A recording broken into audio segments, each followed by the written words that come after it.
Господи, Исусе Христе, Сине Божи, помилуй меня грешного. На Отца и Сина и Светия Дух. Амин. Возлюбени со Христа Бога, браќи и сестри, денешното евангелско четиво нам е познато и под името повест за милостивиот Самарјанин. Во повеста за милостивиот Самарјанин, благочестиви христијани, доаѓаме до клучни сознанија за клучни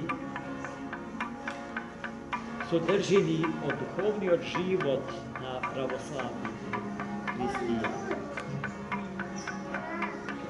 И тоа се случува низ дијалогот што го започнува еден образован правник, член на старозаветниот избран народ Божи, стариот Израил. Тој му пришол на Христа Господа, но не со добра намера, туку со намера да го искуша, да го провери, да испита.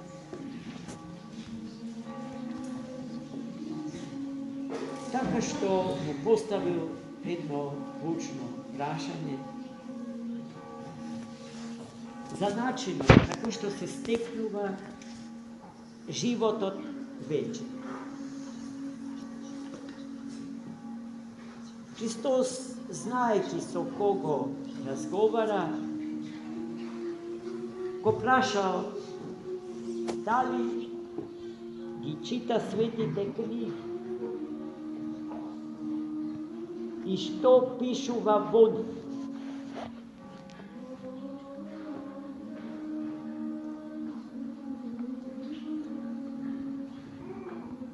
Учениот правник без двоумење му одговорил на Христа Господа, така што му ги изнесол двете најголеми заповести на љубов. Првата од двете е да го сакаш, да го љубиш својот Господ со сиот ум свој, со сето срце свое, со сета душа своја, со сите чувства своји, со сите сили своји. А втората заповед е да го љубиш ближниот свој, како што се сакаш самиот себе си. Христос го чува одговорот на учениот евреј и целосно се согласил со него. И му реко, постапувај така и ќе се стекнеш со живот вечен. Но и после овој одговор Христов, неговиот соговорник имал потреба да се оправда себе си и правдајќи се зошто го започнал тој разговор со Христос, го поставил прашањето што сите ние си го поставуваме себе си. А кој е мој ближен Господ? И тогаш Христос прибегна во раскажување на повеста за милостивиот Самарјанин.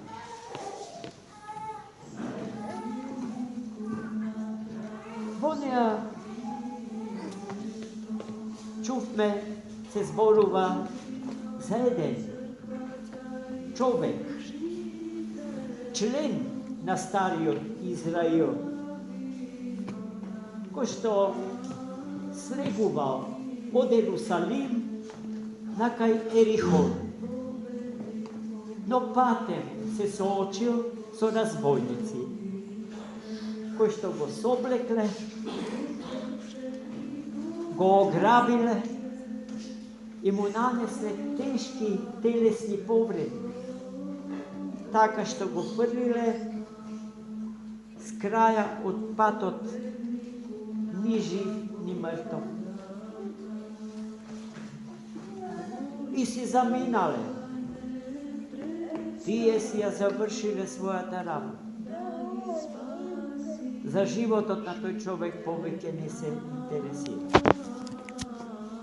Но веднаш потоа, по истиот тој пат поминал еден свештеник,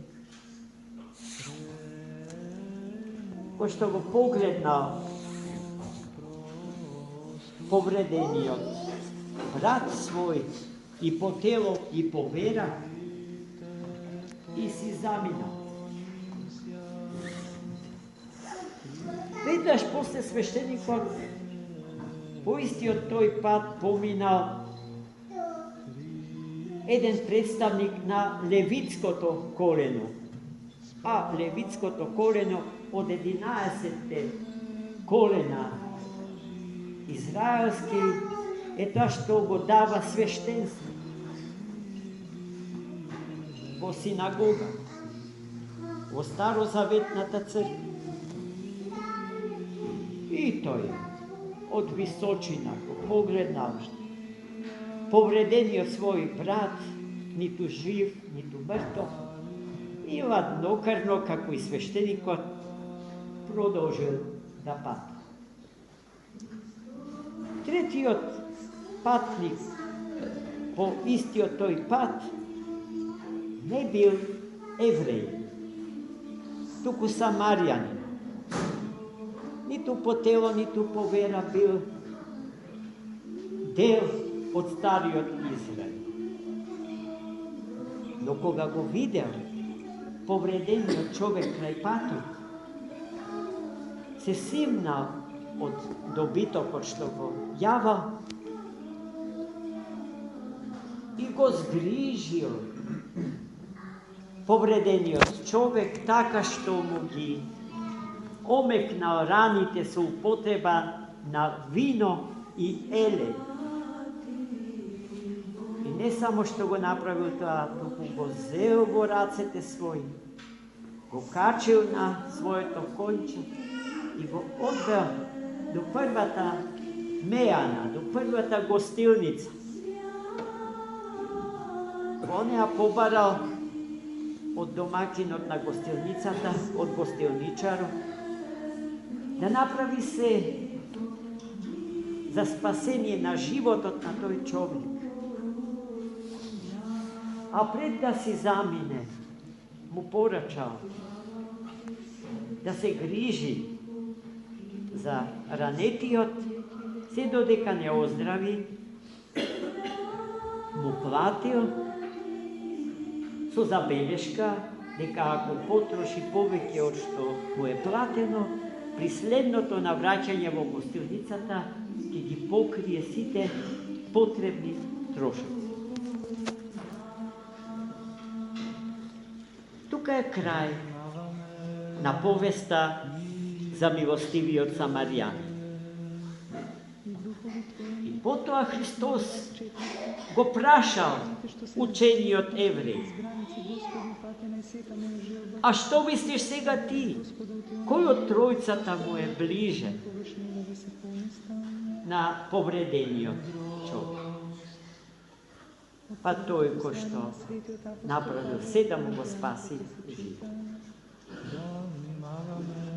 Епа, ако е така, му рекол Христос, оди си дома и постапувај исто така. Во секој човек да го гледаш својот ближен, да го гледаш својот брат. Особено тогаш, кога тој страда, кога виси на крст, да го раздавам целиот свој која се бори за обстанок, телото да ме избори. а начините на кои што еден човек може да поста да се неброени. Љубовта е долготрпелива, полна со добро. Кој е нашиот заклучок Љубовта не се превознесува, за повеста на милостивиот Самарјан? не прави ништо недолично, не Свештеникот не се срди и левитот не си зло. На неправдата исповедале истината се ради. права вера, Се кои исповедале јудаизмот, вистинската, единствената, монотеистичка вера на планетава Земја. Но со своите животи не застанале зад верата што ја исповеда. Нивната вера била стерилна, бесплодна. Онаа вера што имено протестантите и во Македонија ја исповеда. Верата на Мартин Лутер, отпадникот од Светата Црква Божја, кој што во протестумот запишал сола фиде, само вера и ќе се спасиш. А ние сега гледаме. Тоа Христос самиот ни го покажува. Дека само верата без дела не спасува. Верата без дела е мртва, браќи и сестри. Ние можеме да се удираме в гради колку сакаме, дека сме православни. Ама ако за нашата декларација дека сме православни христијани не застанеме со целиот наш живот и не го возлюбиме нашиот Господ и Спасител Исус Христос, како што е запишано во светите закони. И ако љубејќи во Него, со сиот ум, со сето срце, со сета душа, со сите чувства, со сите сили, не го возлюби ближниот свој, ништо од нашето православие не ќе остане. Ние ќе бидеме срам за Светата Црква Божја. Срам за сите оние што не се православни, кои што сакаат да станат тоа, но ќе бидат силно соблазнети од нашето лицемерие, браќи. И со право ќе кажат, зошто јас да станам православен, ако сум подобар и ваков како што сум од православен. Ние, христијаните, ги соблазнуваме нехристијаните со нашиот лажен христијански живот. Николај Берџаев има напишана една блескава философска студија на оваа тема, насловена со за совршенството на христијанството и за несовршенството на христијаните. Христијанството и христијаните треба во се да се изравнат. Христијанството треба да стане наша философија на живот. Философија на животот според Богочовекот Христос.